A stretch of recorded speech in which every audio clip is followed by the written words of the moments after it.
Liam et ses enfants sont bloqués depuis ce matin au poste frontière de Rafah, seul point de passage vers l'Égypte.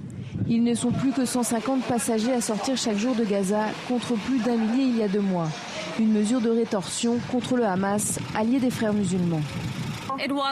C'était déjà compliqué de passer la frontière avant, mais pas aussi difficile. Ça n'a jamais été aussi dur. Ils ne nous traitent pas comme des êtres humains. De l'autre côté de la frontière, dans le Sinaï, l'armée égyptienne mène une offensive sanglante contre les djihadistes. Résultat, elle a aussi détruit les tunnels de contrebande, principale voie d'acheminement des marchandises vers Gaza.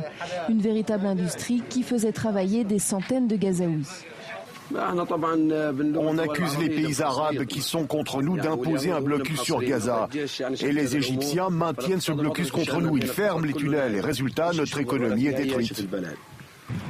C'est par ces tunnels qu'une partie de l'essence était acheminée. Du coup, les stations-service sont vides.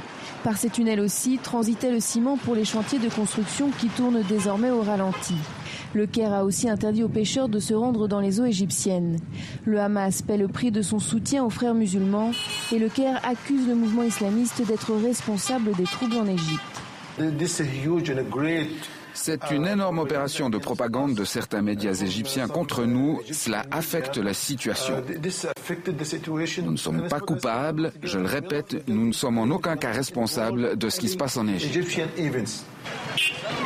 Pour le moment, le Hamas fait profil bas et attend de voir l'issue de la crise politique en Égypte. La majorité des Gazaouis, de leur côté, estiment que la situation actuelle est la même que celle sous Hosni Moubarak, voire même pire que lors du règne de l'ancien président égyptien.